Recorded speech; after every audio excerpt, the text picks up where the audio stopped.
say this, and Three. all I know how to do is be Returning direct, so let me just be direct.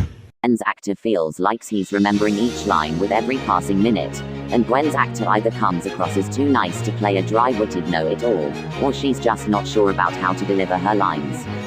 Max's actor decides to play Max as more world-weary and remorseful than he's normally depicted in other media, giving off the impression that his hesitation to bring his grandkids into the plumber business isn't just about worrying over their safety.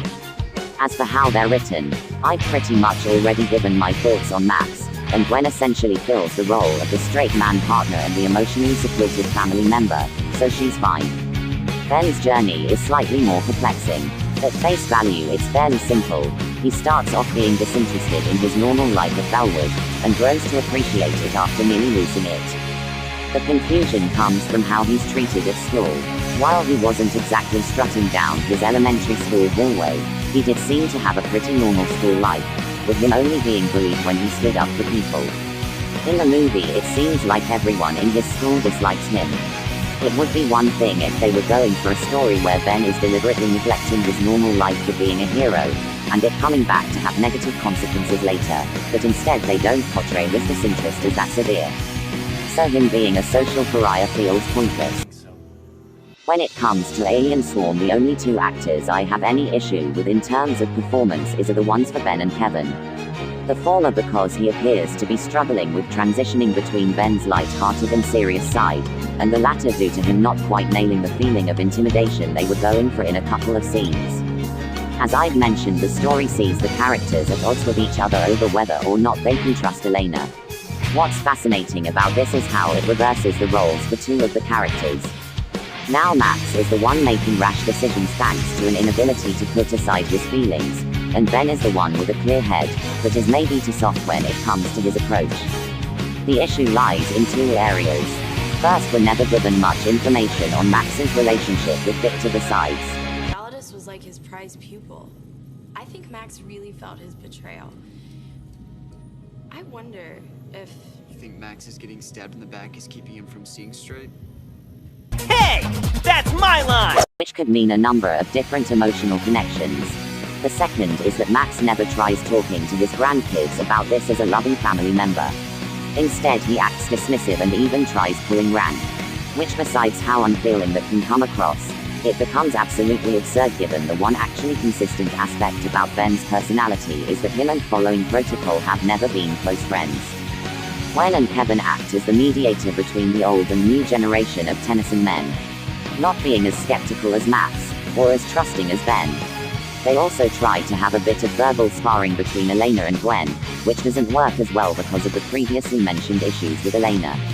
Ben is pretty much right in regards to everything he does, so yeah. Do you ever think things through? Destroy All Aliens sees the characters pretty much how they were in the classic series, which proves to be its own problem. Max and Tetrax give out some emotional and expositional wisdom and don't do much else besides getting some interesting shots.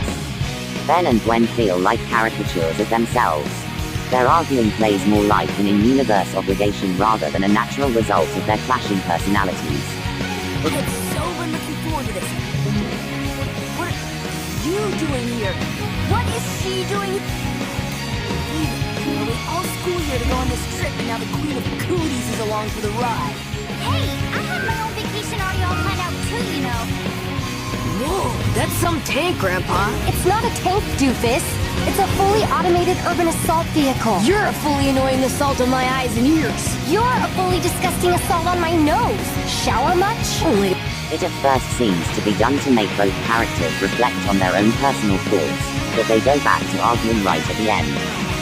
Speaking of potential arcs, Gwen doesn't have one. She mainly serves the role of figuring out information other characters haven't, or doing magic with varying degrees of success. Ben seems to be going through the same arc as Race Against Time, but in this movie it's done in a more trivial manner.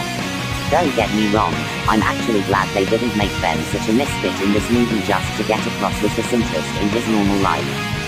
Yet, they also have this realization come much earlier than his R80 counterpart, as well as him not playing a part in his own reclaiming of his old life. That honor belongs to Detective Gwendolyn and Rage inside the machine. Also, Azimuth is the evil way big. Earlier in the movie, the Wonder Cousins unintentionally cause the Omnitrix to malfunction. When Azimuth comes to fix it, the watch discharges energy that transforms him. I almost didn't mention him because he's barely lucid throughout the movie, so he's in the same camp as Victor. Why don't you go back to your own world where someone cares what you think?